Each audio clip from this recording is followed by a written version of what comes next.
Welcome back to We Still Like Each Other, the podcast. I'm Travis. And I'm Stephanie. And this is the podcast where we prove that the honeymoon stage can last forever. Forever and ever. How are you? I'm doing well. How are you? I'm good. Can't complain. How was your week? Great week. Nothing too special about it. Pretty average week. How about you? For me, it was filled with decluttering my clothes. This was a big week for you. Travis Huge week. kept coming home and our apartment looked like a bigger mess every day because I was just unpacking all of my clothes, everything that I own, deciding what to donate, what to keep. Yeah, it was giving me a little anxiety. I won't lie. Yeah. It's a lot. Like, I'm staring at one of the bags that's going to be leaving tomorrow, and it's like, holy shit. I can't wait. I'm like, do you see the light at the end of the tunnel? But not even that it's almost done, just the amount of clothes. That's a lot. It's a lot. Yeah. How do you feel? I feel good. Like, that bag looks like it's about, I think it's like 50 pounds at least. I mean, I could pick it up without like I'm struggling, but yeah, it's Well, it's a we lot. would hope you can lift 50 pounds without struggling, babe. You made it seem like that was impressive. You always coming on here to clown me, man. I'm like, okay. Stay the course. Okay. So it's felt good. Part of it, some people like are telling me like since I'm pregnant, I'm like in that phase of my pregnancy where I want to clear my space, kind of like the nesting phase is starting. I think it's too early for the nesting phase. What's the nesting So phase? Nesting is like when you're getting ready for baby. Okay. Like the crib, the clothes. I mean, this you is have that this is moment. kind of the preparation for it, right? Yeah, so I guess it's like pre-nesting phase. I was posting on Instagram on my personal page about the process. Someone mentioned like, did you watch the Marie Kondo? And it's like, yes, everyone in quarantine watched Marie Kondo. We tried it. I took her folding technique for a few months, and I then still do her folding technique and with then I my was like, shirts. I threw it out the window. It really helps. But the only thing about the Marie Kondo way that not that it didn't work for me, but basically it's like the spark joy idea. Like, keep it if it sparks joy. I love clothes. They all spark joy. Yeah. Like, not all of them, obviously, but a big majority. So I needed to go like a step further. And it's like, okay, you like it. It does bring you joy, but at the same time is overcrowding your space. And the clutter in my closet, in our home, is giving me stress.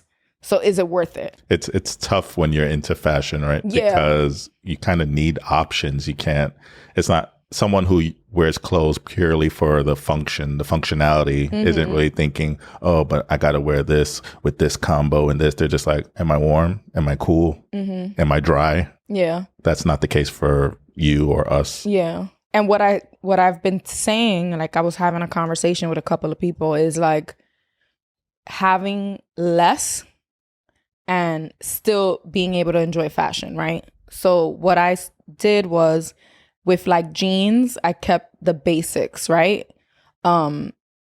With tops, I kept ones that I've been wearing because I had a lot of tops, but I would keep rotating the same ones. But the fashion statements, the things for me that are going to keep me still being me are like the blazers, The suits. the sneakers. So I still have those accessories that I find important, the earrings, but I'm going to try to reduce like the amount of clothing that I keep at one time. Another thing is I just purchased a bunch of vintage secondhand like teacher shirts, sweaters, button-ups. And you could tell they're from like the 80s and 90s when like teachers were wearing like very primary school type of shirts. And I bought that for my tutoring business, and that's going to become like my teacher uniform. Gotcha. I saw pictures of them. They're pretty fire. Yeah. So my plan is like, if I do return to the classroom, because everyone knows I'm taking a year off, I'm going to keep that as my uniform. I'm going to rotate those tops with jeans or pants instead of thinking like I need so many work clothes. I think that was one of the reasons over the past couple of years that my wardrobe expanded even more, because I wanted to look nice at work all the time. And I'm like, you know what? I'm going to treat it like if I'm a nurse or a doctor or it's any other job that has a uniform, and just kind of rotate the same things. Yeah, that's a good idea. I have a bunch. I mean, my situation's a little different than yours, but I know I have like, I want to say maybe 10 button-ups that I wear. I mean, that I have in my closet that I never wear. Yeah. I could get rid of them easily just to clear up some space. Oh, and just so y'all know, earlier I was like, okay, it's your turn to look at your closet. He goes, no, just worry about your stuff. Everything has a function. And now he's flip-flopping on No, her. the thing, she was pointing out the jacket closet. All my jackets have a function. I am not like you. Okay. This is not a mirror. Okay. You fake. You phony. All right. So you were saying you have 10 button-ups you could get rid of. That I can get rid of.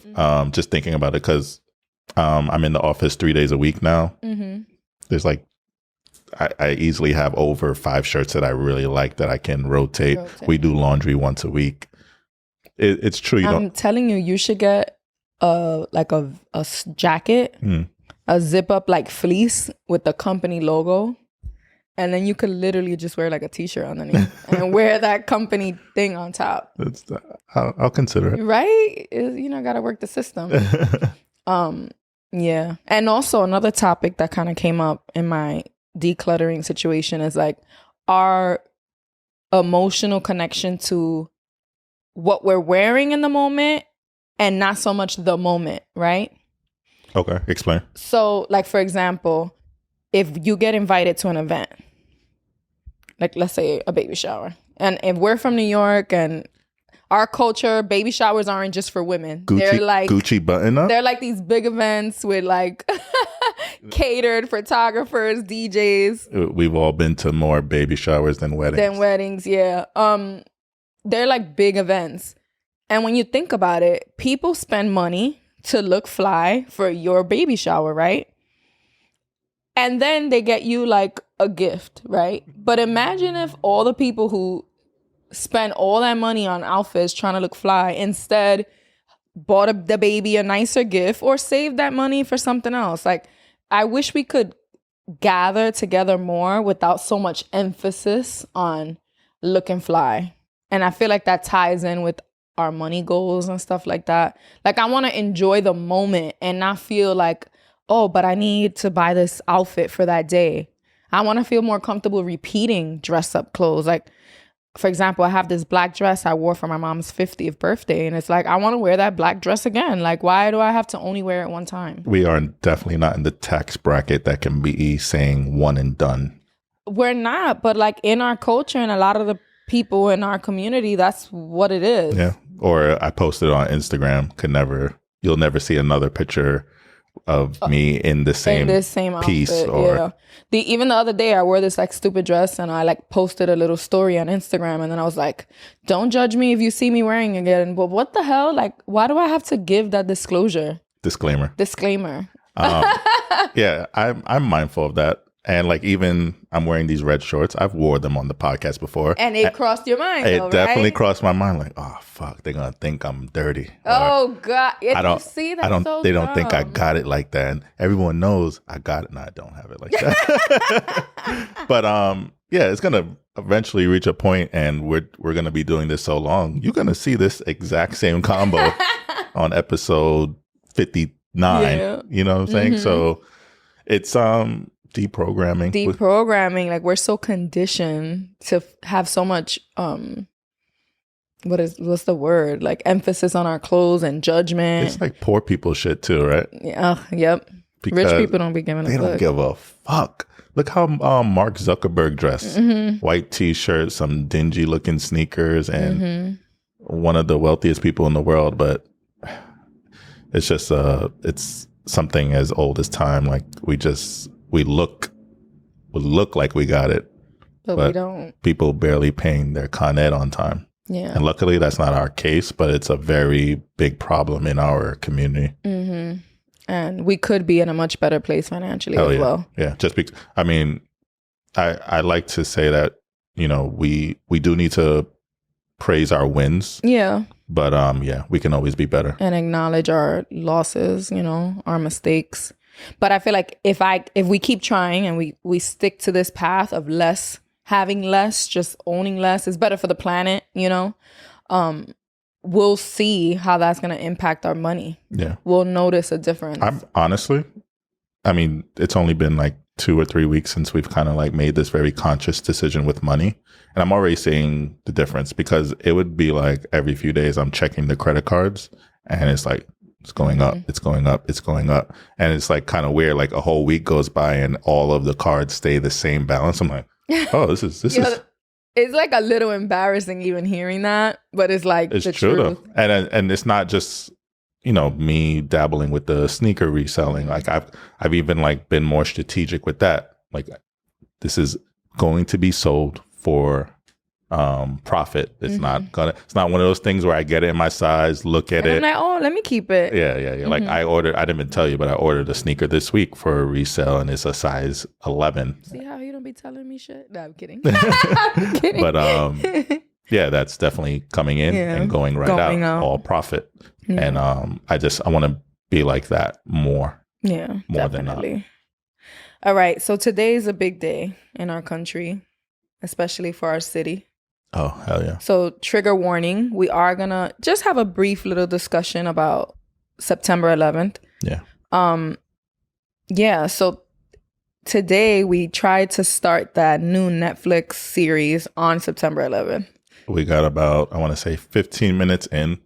We're one of those people that we need to watch something while we eat. So we're just having our morning cereal and we're just like, I heard good things about this. Mm-hmm. And it was tough. It was especially tough for you to watch. Like you were getting emotional and that's like all those. Yeah, like I was feeling like tension in my chest and like I was grabbing his arm. He's like, you're hurting my arm. So we stopped. I think I don't have the stomach for it right now. And I think with being hormonal, like I don't want to feel those feelings right now. We'll probably watch it another time. Yeah. Do you remember where you were when 9/11 happened? Yeah, I remember it. I remember that day so clearly. Like sometimes I stop and think and there's little details that I kind of forgot. But I was 11 years old. I was in 6th grade. Okay. And I was in the gym. And I remember. That's crazy. I was in gym. You were in gym? Oh my God. That's crazy. I was in gym. And then we're just doing whatever we do in gym. And I remember someone else that worked in my school, I think he might have been an aide or something. He came in and asked my gym teacher to leave. And he stood with us for a little bit. Mm-hmm. And then she left. And I guess they were informing her of what was happening.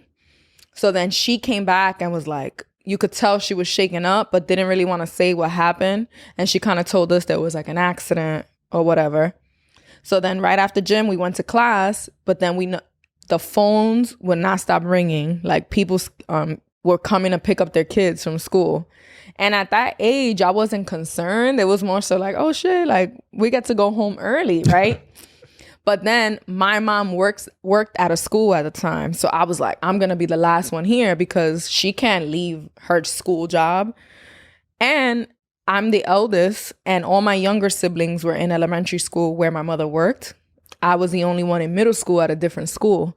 So I was I'll be here till the end of the day, whatever. Then my stepdad picks me up. Mm-hmm. And I didn't really, at that age, I didn't know where the accident happened.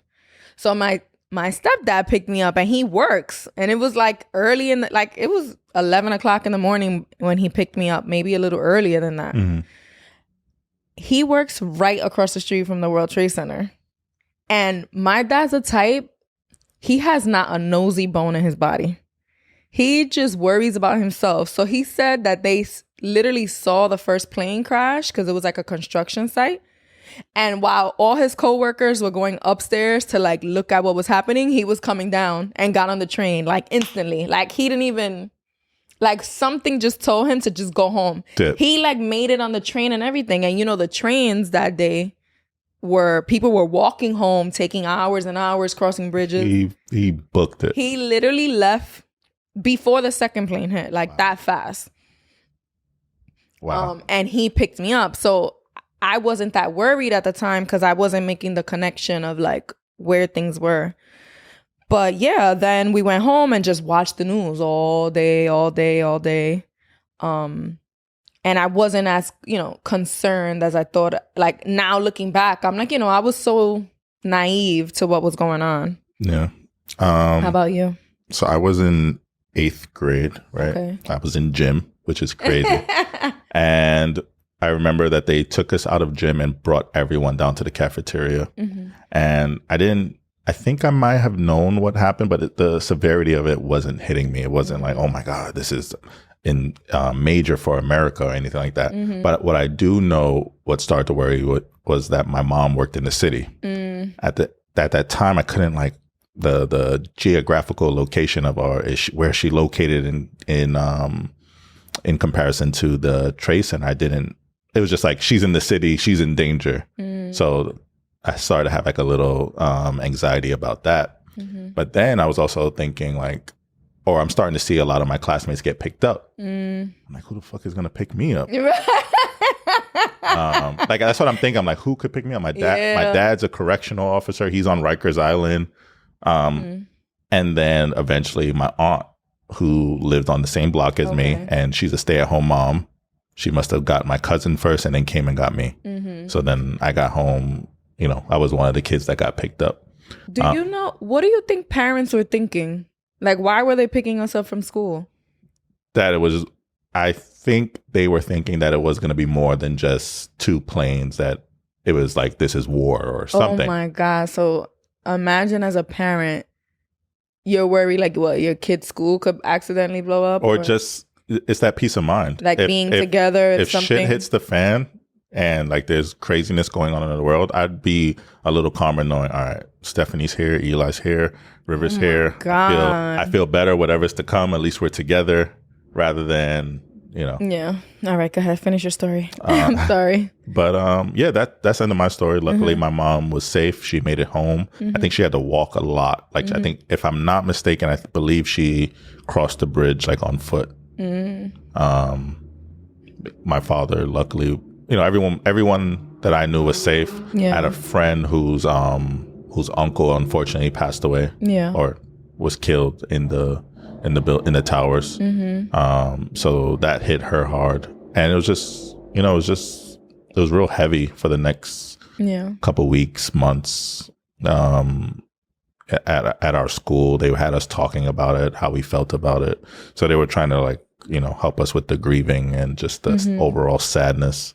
And my middle school's in the Bronx, but we're like at the top of a hill. Mm. So my teachers were pointing out that we were able to see the smoke. I could see the smoke. City. I was in Brooklyn, Mill Basin area, and I could see the smoke in the city. It's insane.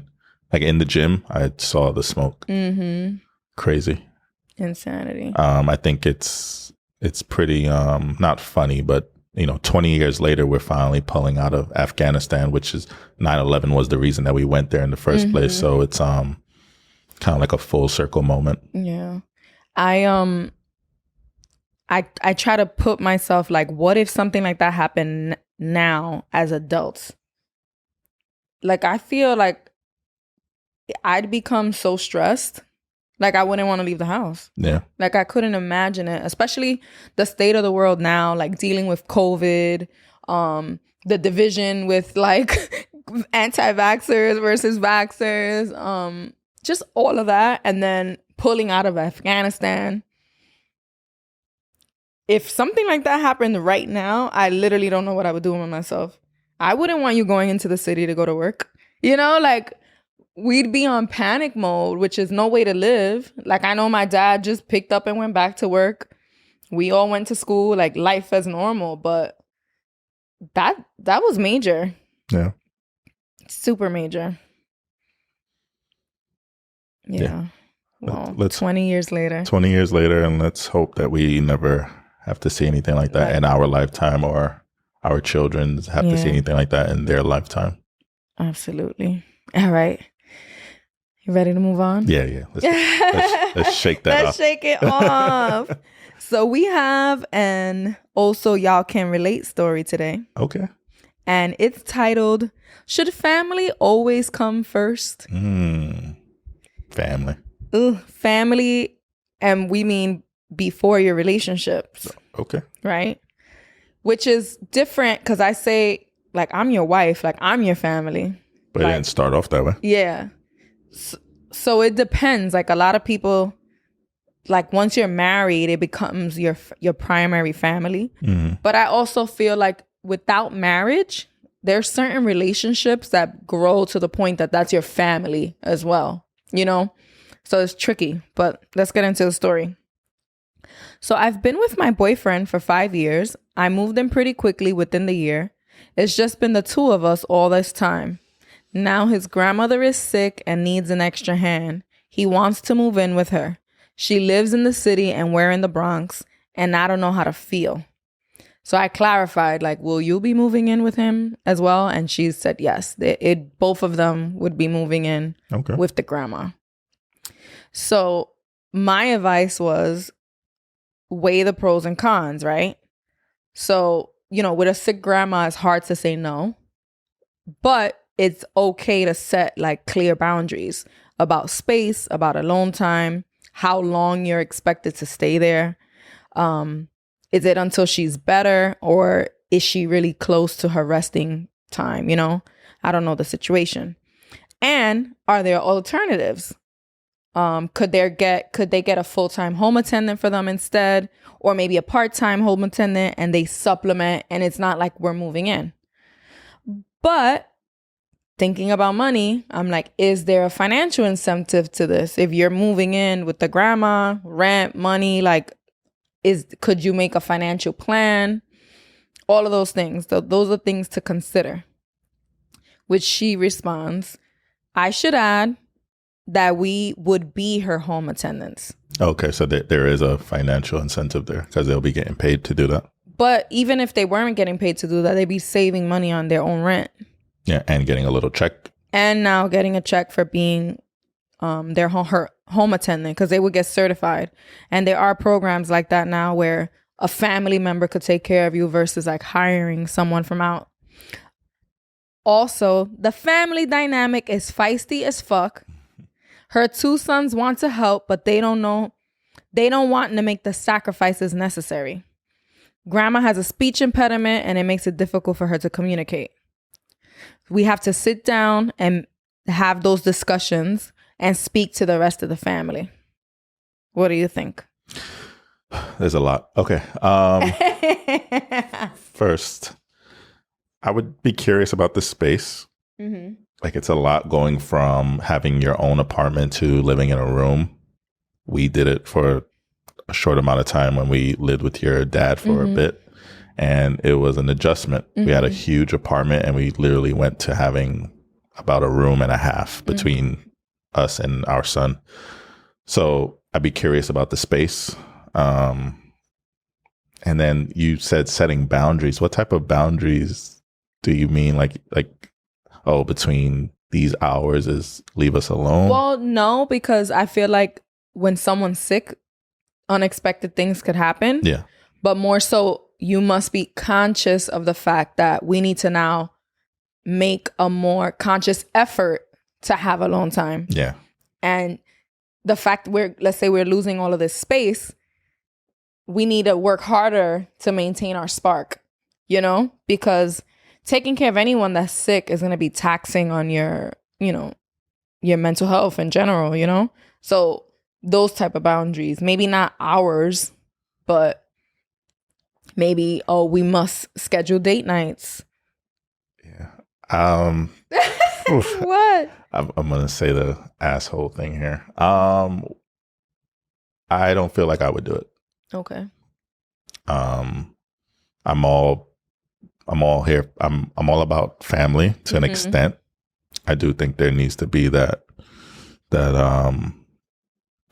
a little bit of a disconnect. Like, you've been living with this person for 5 years. 5 years, basically, and now you just want to change the whole dynamic of your relationship, because whether you believe it or not, it's going to change the whole dynamic, and you're going to actively have to work on your relationship. And I think you might be surprised at the outcome of that.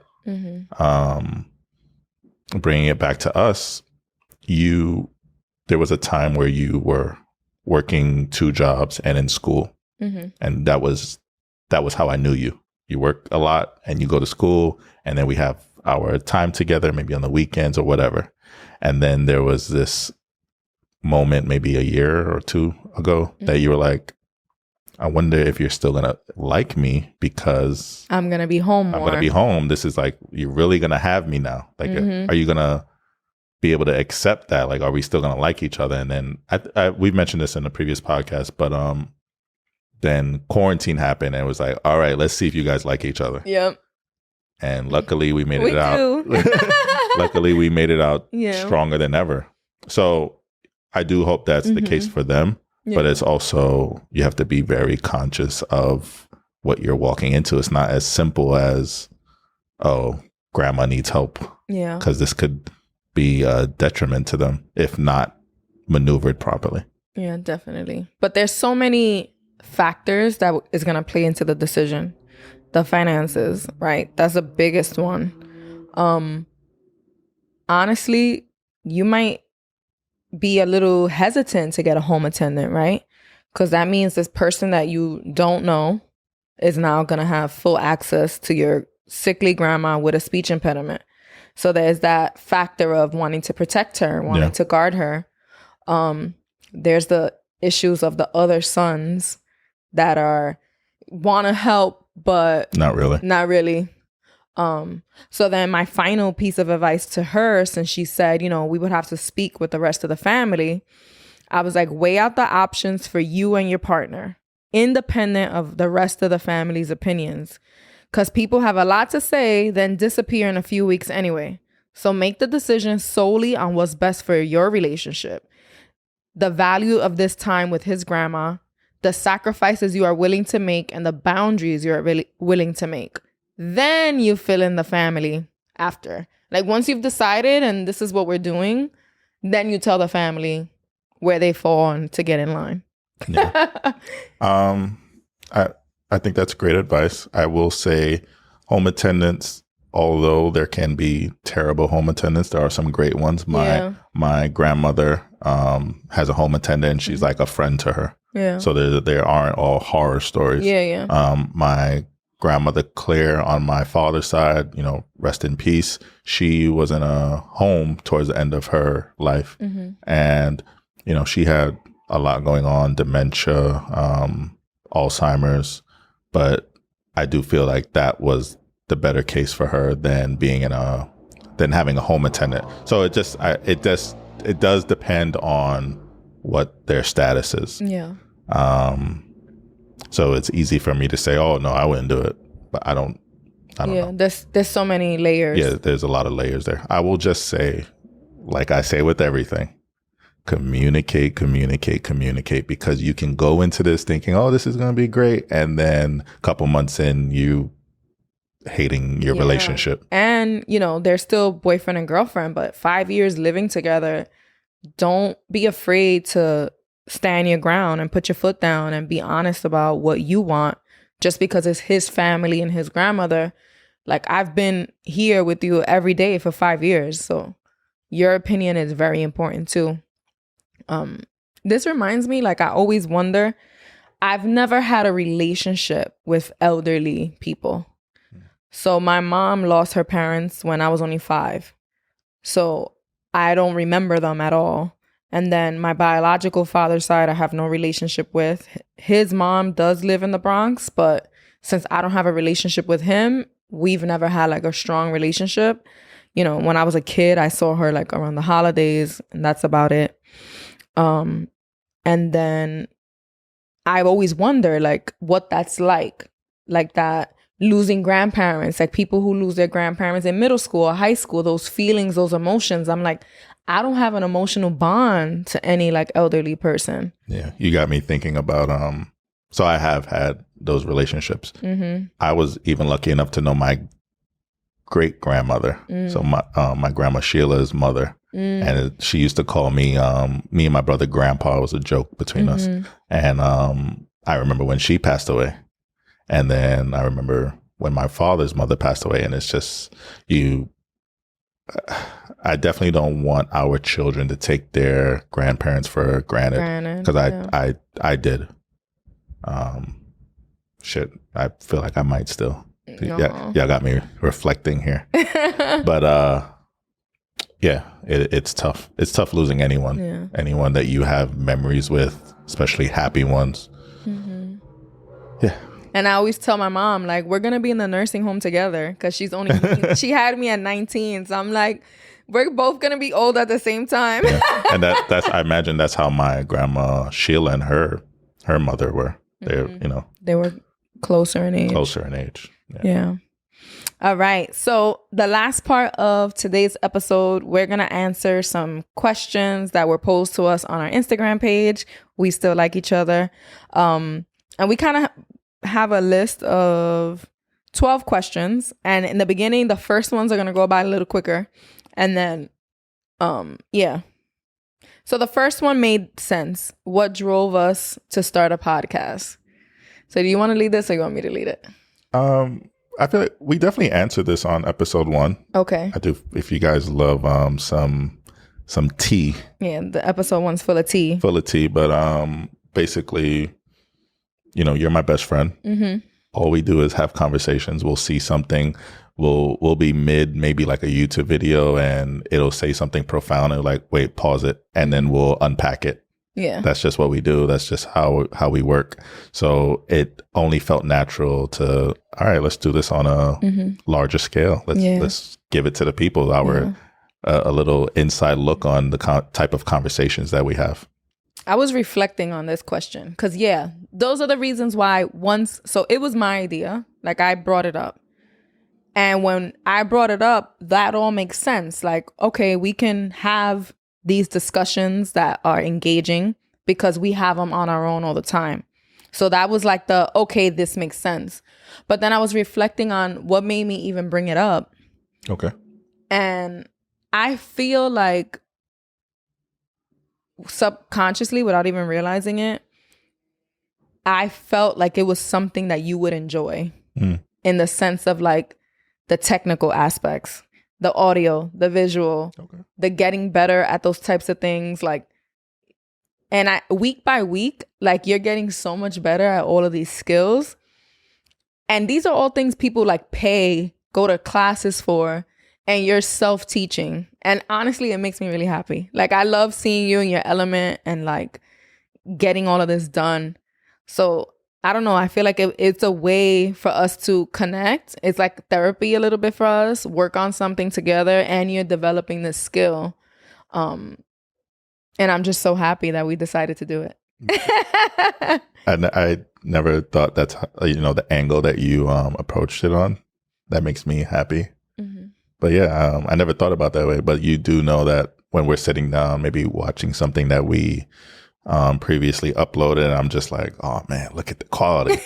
And then what I do a lot is I compare it to like these really big podcasts, and I'm looking at the type of stuff that they're releasing. I'm like, this is like, we're on par. If they're here, we're like right there. Just as far as like, not to toot our own horn, but I'm proud. Even like, 4 episodes in, I was like really proud of what we're releasing. So to hear that makes me happy. And, I'm loving this journey that we've embarked on. Yeah, absolutely. All right. Question 2. What are we most excited for and most nervous for with River's arrival? So our son's name that's, in the belly, he's baking. His name is River. So what are you most excited for, babe? I'm just excited to see him. I just, like, today we were, I pulled out an old photo album, and it was just baby pictures, and like everyone's just assuming that River's gonna look just like me. Yeah. Who knows where the dice will roll, but or land. Mm-hmm. And I'm just excited to see him. As far as like, I just want to know like what type of personality he's gonna have. How's he gonna laugh? Is he gonna have a serious face like me? Is he gonna have a lot of hair? Or like, I'm just excited to see him. So I'm excited for you to see him like a newborn, to raise a newborn. So you met Eli when he was 1, and I remember like since you don't have experience with children or babies, you had like unrealistic expectations of he's laughing because I've told him this before. I know where you're going with this. But he had unrealistic expectations for like what a 1-year-old should be like. Like he thought he was like too baby-ish. I'm like, a 1-year-old is a baby still. Like in his mind, but it's because you didn't know any better. But also what I learned not to do as a parent is compare your child to other children. Yes. And what I used to do is compare Eli to my nephew. Mm-hmm. And my nephew, they're about a year apart. They're about a year apart. And I'm like, oh, but he was doing this at one. Why is Eli still picking his nose?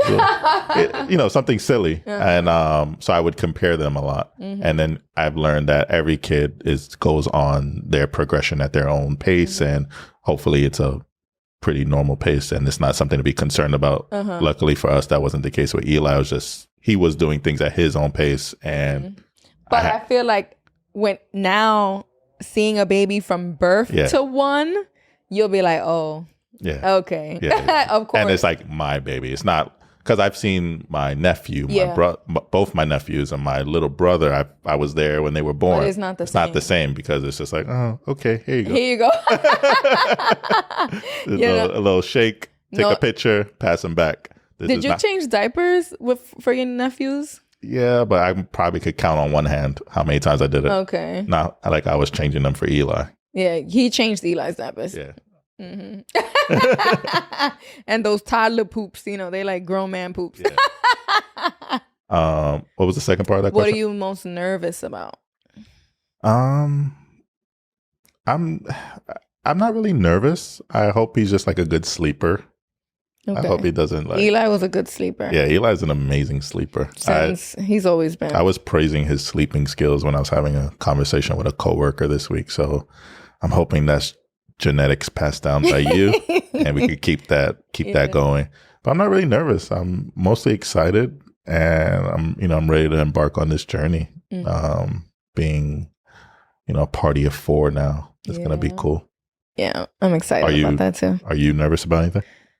I feel like not really nervous, like, leaving my job. Of course, I have my worries like financially. But as a mom, my worry is his River and Eli's relationship. Okay. So as of now, Eli is full of excitement. He always he hugs me and he hugs my belly. He says goodnight to me and he says goodnight to the baby. He like loves wearing this Big Brother shirt that I got him. I got to get him a new one. It's so dingy because he wants to wear it all the time. I remember he wore it and he had a sweatshirt on top. And when we left, he goes, oh my God, I forgot to show her my Big Brother shirt. Like he's so proud and excited. But it's been him alone this whole time. And we're going to be giving River so much attention because he's a newborn. So I'm a little nervous about how it's going to really be once he's here. And, I'm dropping Eli off to school, but I get to spend the whole day with River. So that's what I'm most nervous about, probably. Yeah. I'm not worried about Eli because he's in that stage or phase where he likes to have his alone time and then he likes to hang out with us. So I feel like the fact that he's been an only child for so many years, that he knows how to maneuver through that. He knows what it's like to, he's playing with himself. He's having imaginary friends. What was his long time? Fred. Fred. He had an imaginary friend named Fred for a while. Fred. And we played along with it. We're like, where's Fred? Is he coming? Is Fred coming to breakfast? Uh-huh. No, he ate already. I'm not worried about him. I just do think we have to be mindful of his feelings and just make sure he feels involved in everything that we do now. But I feel like, again, it's a big change and we have to be very conscious of it and be mindful and like make more time for Eli, more strategically, Yeah. Because he's still a kid. Or I guess you can mention what you kind of brought to me today as far as like when I'm working from home. Oh yeah. So I was telling Travis that I'll be dropping Eli off to school and picking him up, but he's working from home a couple of days a week. So I was like, the days you work from home, you should take your lunch at Eli's dismissal time. So you can pick him up and it could be our little time, maybe grab McDonald's or grab something. And that could be like y'all time. Yeah. And it could start now. So when the baby comes, it's not like, oh, mommy's not picking me up because she's with the baby. It'll be like a routine that we've already established. Yeah. So you see, being conscious, making conscious choices, decisions, to make sure he's okay. Yeah. And also, my favorite word, communicate. Yeah. It's okay to talk to your children and ask them how they're feeling and not just assume that everything's okay. You know, sometimes we have to kind of pull it out of Eli a little more, sometimes more than others, but he'll tell us how he feels. Yeah. And he's our son. We could pick up, like, there's times where he's like, I'm okay. And then we're like, Eli, it's okay. You can tell us. And then his eyes are watering, you know? So, yeah. So you communicate. We got to do that too. Definitely. So a couple people have like asked, like, we're not having a baby shower or anything. We do have registries. If you want to get us a small gift, we do have an Amazon registry and a Target registry, and is at the link in our bio on Instagram. Have you been putting our like website on the YouTube videos? No, but I will now. Well, we just got a website. We just got a website. So it's no longer a link tree. We actually have a website. It's in development, right? Right now it just has the links to all. Links. It looks similar to the link tree right now. Yeah, but you know, it'll help with analytics for anyone who knows about that. Eventually we'll develop it a little bit more. You see, look at his nerd shit. All right. We took long on these two questions. Okay. So one question which we're barely going to talk about, but we wanted to bring it up because someone asked, how do you co-parent with your son's father? Any step-parent tips? Zero. Well, zero, because there is no co-parenting. There's no co-parenting. Travis and I are Eli's only parents right now. And that's the most we'll say on it. Just for Eli's, you know, when he's old enough to talk about that stuff, we will. Yeah. Worst double date. You could take this one. Okay, so I don't think we've been on any bad double dates. Okay.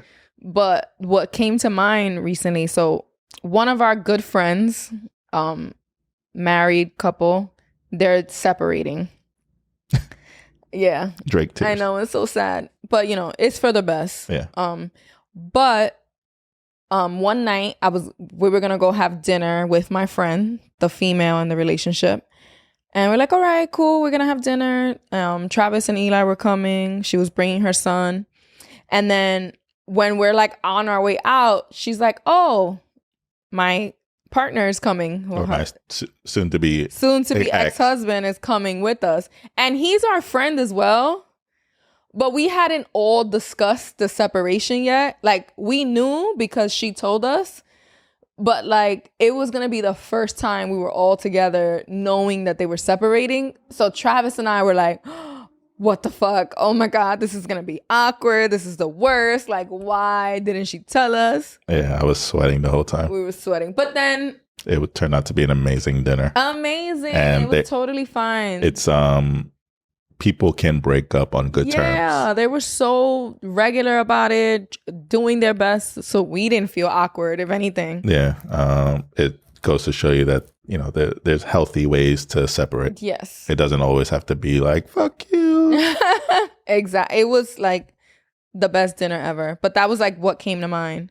So not a worst double date story, but since it just came to me, it's tough when we've been on a double date and I just have nothing in common with maybe the guy. Okay. And it's just like trying to find common ground. Like, do you like sneakers? No.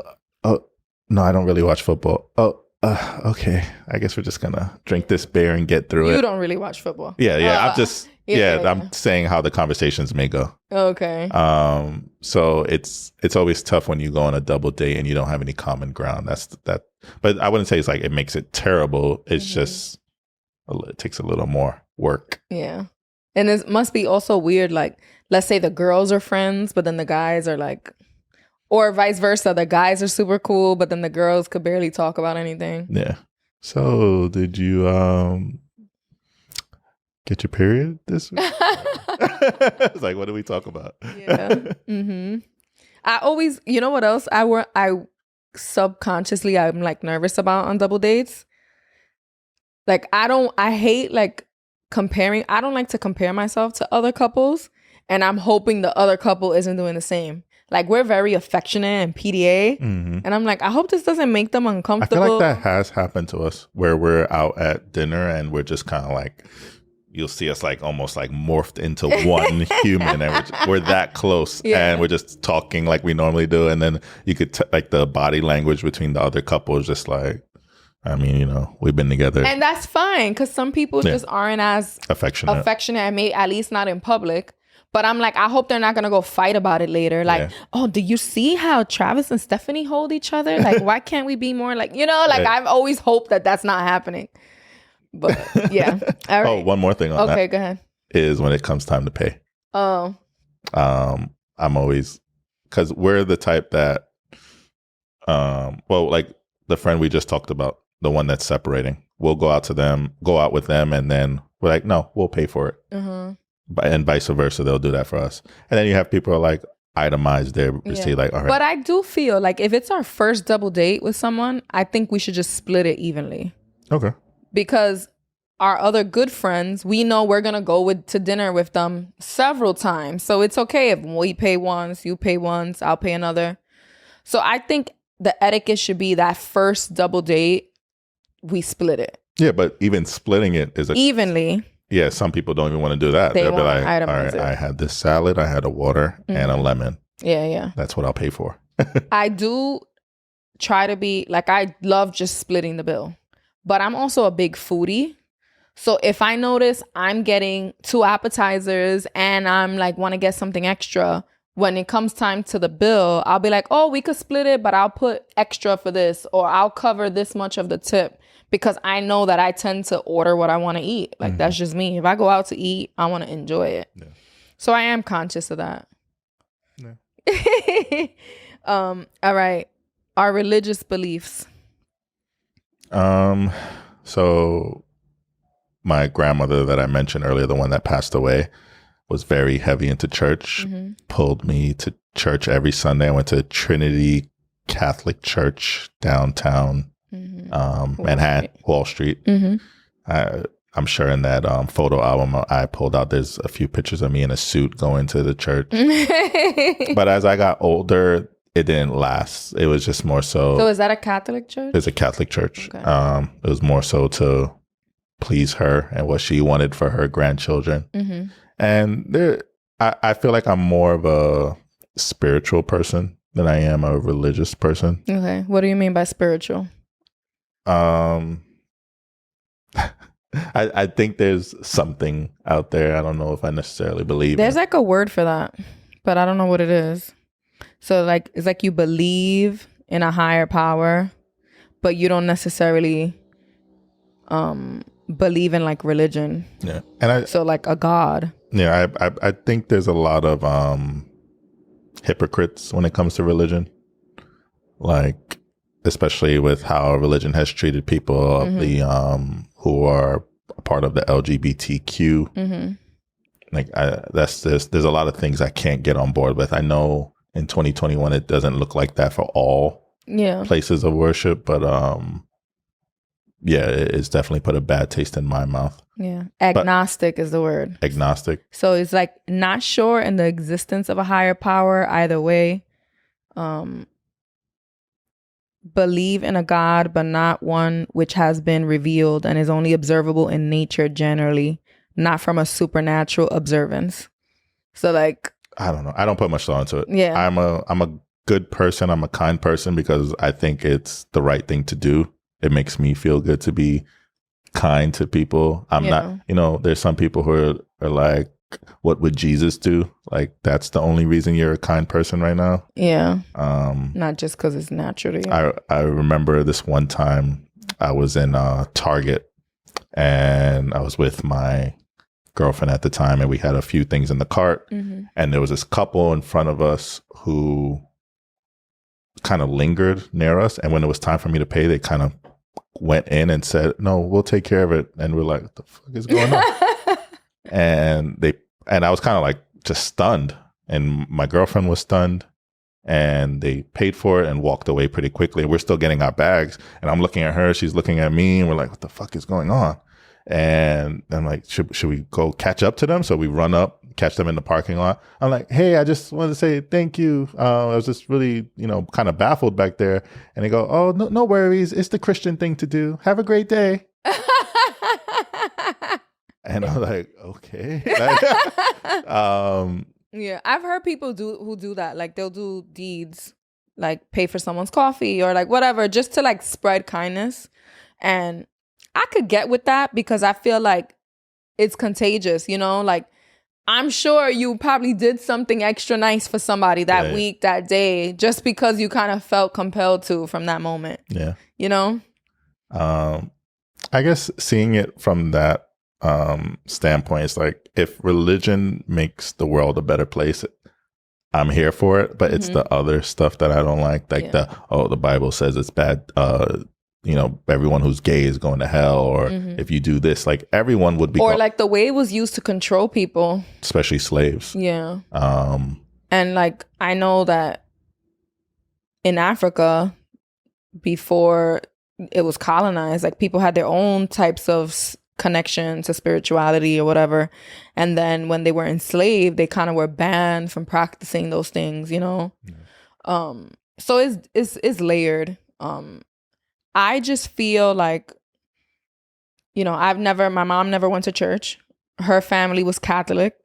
So we went to church a couple of times, I think, like maybe for like Easter or like something like that. But no, and I was baptized, but like I have no relationship with my godparents. All my siblings were baptized, even though my mother never went to church. Like it was those things like. I was baptized too. But, my mom does believe that there's a God. She just doesn't feel like she has to go to church and prove it. And, yeah, I just believe in being a good person. Yeah. Just because, like doing right in the world so that our kids have a better world and like good karma could come to you. But, even some people tell you like, it's like, against God to believe in karma, so then that's when I get like a little like, okay, like, yeah. But like, for example, when people say God bless you or I'm praying for you, I accept it because I see it as like positive energy. Exactly. That's what I meant to say more so. I believe in energy. Okay. Like you do, you just being positive, you have a positive outlook. There's an extent to it. I'm not one of those people like if you just wish the rent will get paid. Yeah, you got to work. You can't just manifest. You got to work for it. Yeah, you got to put a little action into it. But things be easier to accomplish if you're just in general a good person. Yeah. Like things fall into place, right? Like I have a friend right now who's donating all of her baby's old clothes to me. And that's just because we have a good relationship, because I've just been a good, decent person, and like things fall into place and work for you.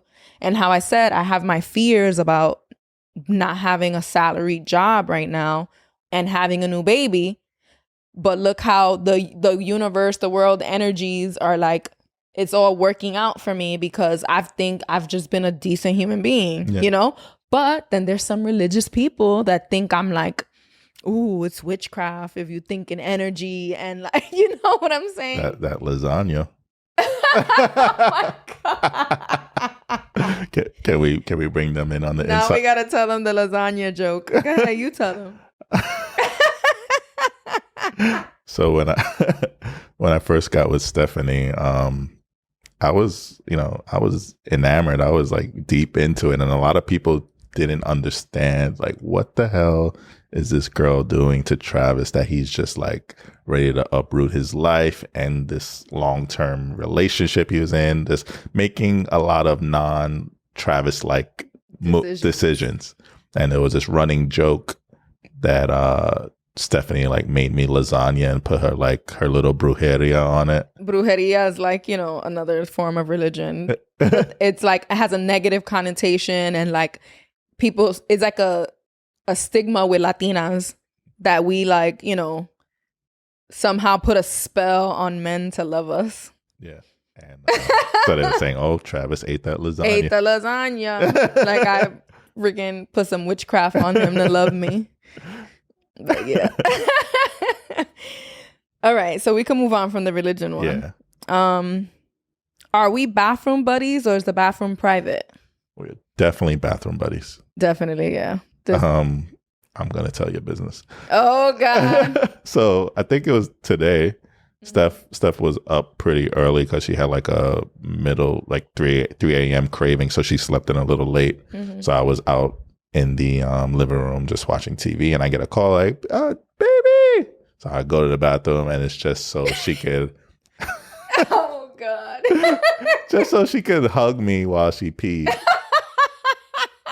And I mean, like, hug my leg. So, all right, let me explain because that sounds crazy. So our bathroom is really tiny. Like we have a New York City bathroom, and it's our second bathroom in our bedroom. So it has a stand-up shower, the sink, the toilet, everything's super close. So in the morning when we get up, if I'm on the toilet, you're at the sink. And we are very affectionate and touchy, and my love language is physical touch. So I'll like just reach over and like grab his leg as like I'm trying to wake myself up.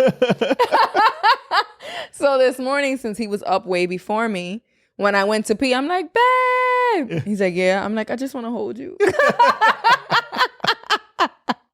Oh gosh. But yeah, so we're bathroom buddies. We are bathroom buddies. We take showers together. It's not like mandatory, but I say we do it a lot. A lot. Most of our showers. It's not to save on water or anything like that. It's just another catch up time. Yeah. So quickies. Yeah. Quickies. And it's just, it feels normal. Oh, yeah. It's funny that the first place that when I moved in with you, the shower had where the bathroom was above was a stairs that led to an upstairs apartment. So there was this like a slant or angle in the bathroom where the shower was. So if it was a tub. So if Steph was standing in the front and I was in the back, kind of like waiting for my turn in the shower, I had to keep my neck slanted, right? So it's just like, oh, okay, yeah. And you'd be like, all right, babe, can we switch? My neck is slanted. And it's funny, I said I love you for the first time in the shower. And he was like, I love you. Just like his neck turned. Oh my God. I remember when you said it, you didn't just say it. You were like, I want to tell you something. But I knew what you wanted to say, and I was already feeling it, but I didn't want to be the first to say it. Because it was we had like 3 weeks, like really seeing each other, and we were in love already in the shower together. Oh, we nasty. But it wasn't like we weren't like having sex or anything. It was we were just taking a shower. And you were like, I need to tell you something. That's why I'm most proud of that moment. Because, people say crazy things in the heat of the moment. Yeah.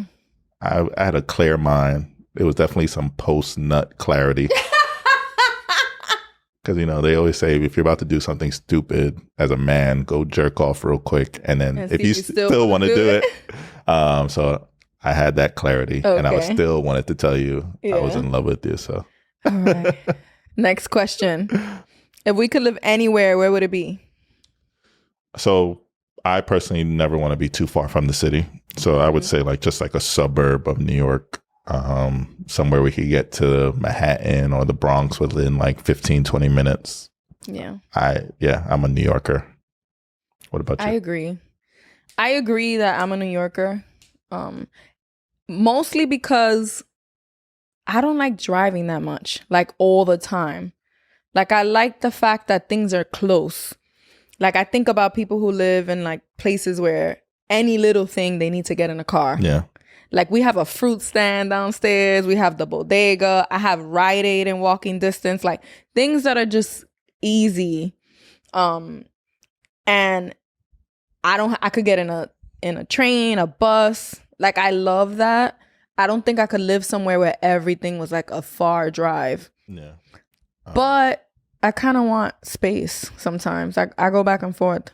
I'd say one of my favorite, outside of this living arrangement, like my second favorite living arrangement was the time I lived in Long Island. Because I lived in Garden City, Long Island. But then I worked in Brooklyn. So I was in Brooklyn every day. So let's say I wanted to like go hang out, do something with friends. But then I lived in this quiet area of Long Island. That sounds like a suburb of the city. Suburb of the city. There was a lot of driving, but I didn't mind it. I was, younger. Mm-hmm. Just happy to have a car. I feel like if we moved somewhere that required more driving, I'd be so dependent on you to do anything. Because I'd be like, I want Travis to drive us. And I drive. Like, I use our car here, but it's always quick. Like, I'm not really... Like, even I had to go pick up Eli from your mom. It was like an hour away. And my friend came with me. I was like, thank God. I didn't even want to be in the car for an hour. Yeah, I do about like 95% of the driving. Mm-hmm. Do we have a budget sheet and can we share it? So we have used a budget sheet that was really, really good, but we were terrible at keeping track of it. However, it's awesome and you should try it. And actually, our friend Brittany Polanco made it. She sells it on Etsy. So we're going to actually put the link in the YouTube video. And in the description, yeah. In the description. We could probably put it in our on our website for a little, so that way on Instagram. Yeah, for sure. It could go there. So at Britt Polanco, she has an awesome spreadsheet. She created it so that it's January through December. However, if you start now, you can start in September. And then just when January comes, you'd be in January of 2022. So it's still totally functional if you want to buy it now. I think it's like $5. Yeah. It's awesome. She's not trying to like get rich of it. She's just, if anything, it's just to spread the knowledge. Yeah, to spread the knowledge or whatever. And again, we ain't making money off of it. So it's an honest review of it. You can write down your savings goals. You can write down how much debt you have, how much you plan to pay on debt, how much all your expenses are. And then there's an area to write down everything you spend each month, which is very eye-opening. So I definitely recommend it. How did we get into our careers? You could take it first. Okay, so quickly, I had Eli already. I was a college dropout, and then I needed a job. I found a job at a school for children with special needs, and I ended up working in a classroom for with children on the ASD spectrum, and I loved it. Like, I just felt like a natural at it. Like, it just felt like my calling, plus the schedule. I was like, this is an awesome schedule to be a mom. I need to go back to school and get certified and do this, because I literally was making like $10 an hour. It was rough. Doing hard work. Like, I was literally working with children on the ASD spectrum, teaching them social skills, teaching them reading and writing and math and all this stuff. And it was amazing. I loved it, but I was severely underpaid. So then I went back to school, and over the years, I went from working there to working for the city as an assistant. And then I got my master's degree and became a teacher. Yeah. So mine is pretty cool, actually. Mm-hmm. So I've always kept, like, ever since I turned 18, I kept a job working retail. I was a waiter for 2 years. Yeah. Went from a waiter to working at the airport as TSA. Yeah. Top flight security of the world. And then from there, I always kind of just followed the money. And then from TSA, I went to actually being a concierge at a residential building. It was a 43-story building, and just, 24-hour concierge, or you may know it as doorman, but don't call us that. Yeah, because they don't open the door. They kind of just sit at the desk. Yeah, right? yeah. So I was there for a good amount of years. And it's funny that we had these bios that they asked us to fill out, just like a little 2-sentence description about ourselves. My name is Travis. I'm from Brooklyn. I like going And where did they put these bios? On like the resident portal. Okay. So I'm from Brooklyn. I like these restaurants. I'm into computers and games and sneakers and blah, blah, blah. Put it up. It was there for years. Never thought about it. One day a resident comes to me just having small talk. Like, I always say, I was like a part-time therapist.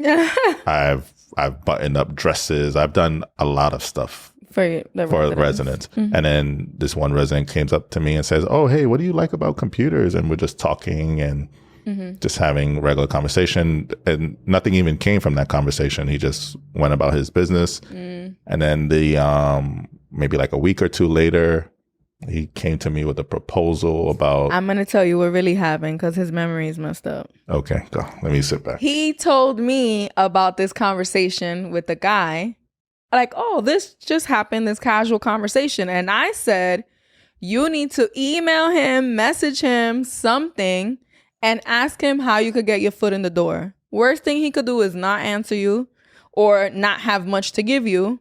Best case scenario is opening the door for something. You never know. It's all about who you know. That didn't happen? Okay. Oh, okay. So from that point, he gave me information on kind of getting the biggest thing was getting experience, or just at least on paper, because although I was self-taught and when it came to technology, on paper, I didn't look like much. Yeah. So he got me this very entry level position, as it was basically just like moving computers, like put a monitor here, so like hardware work. Yeah, put a cable here, put the cable there, and sign it off. It was. And Travis hated it. I hated it. I kept my job as a concierge and did it on the weekends. Sometimes I would even lie about doing it because I hated it so much. We had a fight about that. I just really hated it. It just felt, to me at the time, it felt beneath me because I was like, I know more than this. But I was like, you need to get your foot in the door. It doesn't matter. And I'm like, this person who has better connections asked you to do it. So it's for a reason. So even if you got to cry about it, just do it. Yeah. So I did that, and not did it sometime for a few months. And then the same resident came to me with a proposal, and he says, what do you know about so-and-so? And I lied and said, I know everything. But he knew I didn't know much, but it was just like, I felt like he knew. I was like, yeah, I know everything about that. He goes, all right, I might have something for you. And he reached out and basically got me into where he was. Yeah, he lined up an interview. It was like 3 interviews, right? I'd say, yeah, the third one was kind of like a formality, but the first 2 were real interviews. The third one was like, let me show you what you're going to be doing. And yeah, he got me in the door of the company that I'm in now. And it's been over 3 years, and he's since left. He's gone on to another company, and I'm still there. And, just knowing him would not be enough for me to still be there. You know what I'm saying? Like I've had to prove myself. Yeah, you had to hold your own. Exactly. He got you in the door, but you got yourself in the door too. Yeah. Thanks to me. You did the work, but it goes to show, like, just doing those little things that maybe you might not like in the moment, or in the moment it might not make any sense. Like, even when I worked in that ASD classroom, I could have said it was like 9 something an hour. I could have said, nah, I'm not going to do this. But I knew that even though the pay was terrible, it was going to help get my foot in the door with other things. Yeah. Yeah. I remember, like, when you had to make your bio for that job and they gave you samples and everyone was like, I have a degree from here and a master's from here. And you were like, what am I going to say? Remember? I can't remember what I said. It was so, like, intimidating and it gave you a lot of imposter syndrome. Yeah. I feel like I've shaken the imposter syndrome. Yeah. Especially being in quarantine with the pandemic and having to deal with all those things and, rising to the occasion. I feel like I bring a lot to that. Yeah. To that team. And I've spoke about your work ethic in the past. Like, I knew you were capable. It was all about, unfortunately, in the society, everybody needs that degree just to get their foot in the door. But we're moving into a place where maybe you don't need it. You just need to have the skill and a connection. Yeah. It might hold you back in terms of the amount of money you can ask for. But I feel like that over time, as you gain experience, will change. Like you can ask for what you're worth because you have the years of experience. You know what I mean? Definitely. All right. What was the next question? Was it love at first sight? We kind of talked about this on the first episode. Yeah. I'd say you said it was for you, or like, I was definitely smitten the minute I saw you. Yeah. And I thought she was beautiful, and there was a lot of like at first sight for me. I won't lie and say it was. But the minute you didn't drive me home, I turned it off. It was like, doop. What episode number was that? They should go if you haven't heard I think episode 1 and 2. Yeah. No, so episode 1. It was episode 1? Yeah, it was episode 1. You know, the sound quality isn't as good as this one, but it's still a really good episode. Yeah, it's really good. Who's the real pillow princess? Did you get the definition of pillow princess? Yeah. So Travis was like, what's a pillow princess? Because someone asked us that. And I'm really curious as to why they phrased it this way. But a pillow princess is a slang phrase that describes someone, mostly an LGBTQ woman, who prefers to receive sexual stimulation more than they do to give it. Yeah, I was going to say, that's why it was weird, because it's usually like lesbians, like one's a pillow princess. You get one finger up the butt and then now you're part of the LGBTQ. Like, you're annoying. Welcome to the team. So, all right. Let's say we're applying this term to our relationship. Who's the pillow princess? I would say neither of us are the pillow princess. Earlier he said it was me. Well, let's be honest. I do more of the work. Yeah. I'm the one who's the flipping and the tossing God. But it's not like you're just there taking it. You're not like a dead body. There's motions that help the experience and movement. So directives and So I wouldn't say you're a pillow princess. I would just say I'm the one who's doing more work. But it's like 70-30. I'll give you 60-40. 60-40? Okay. Yeah, because you're like you're the producer of this show. You're the producer of the bedroom too. So. Okay. All right, I'll take that 60-40. And last but not least, this one is: how do you agree on working together? Like, I guess in life, but we still honor each other's like individualities. You want to take it? I guess with me it's a little hard because you are very you're not as busy as me. So sometimes I'm like, are you okay? Like, are you missing out on anything in life? Are you happy? Is there something you want to be doing? Because you're just more content. You're very routine. You work, you come home. And like, it makes me nervous that you're unhappy sometimes. But you do have your own individuality in terms of like your love for technology and like your anime and your comics and all those kind of things. And I kind of just let you enjoy that at your own pace. Yeah. What about me? I don't know. So the question is, how do we we work well together, but we also allow us to be our own individuals, Yeah. I feel like to an extent, but it's also like you're my best friend. Mm-hmm. So I feel like it's natural I want every aspect of my life to at least have a sprinkle of Stephanie in it. My baby. But it's true. Like, it's a little different for you as far as like, I'm just happy you being in my presence. Yeah. Whereas you're like, no, come glue yourself to my face. And I'm just like, no, we could just, as long as I could smell you from here, we're good. I'm like, touch me. I don't know. I feel like it's a little different for us, but like I said, you're my best friend. But what do you think? What are aspects of me that are just individual to me that are independent of who you are?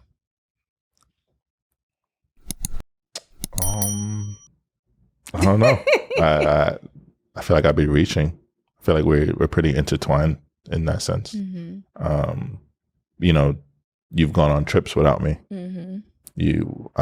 It's not that I enjoy a nice trip, but for Stephanie, it brings another level of happiness that it doesn't necessarily do for me. Like I'm traveling. Like I'm always down.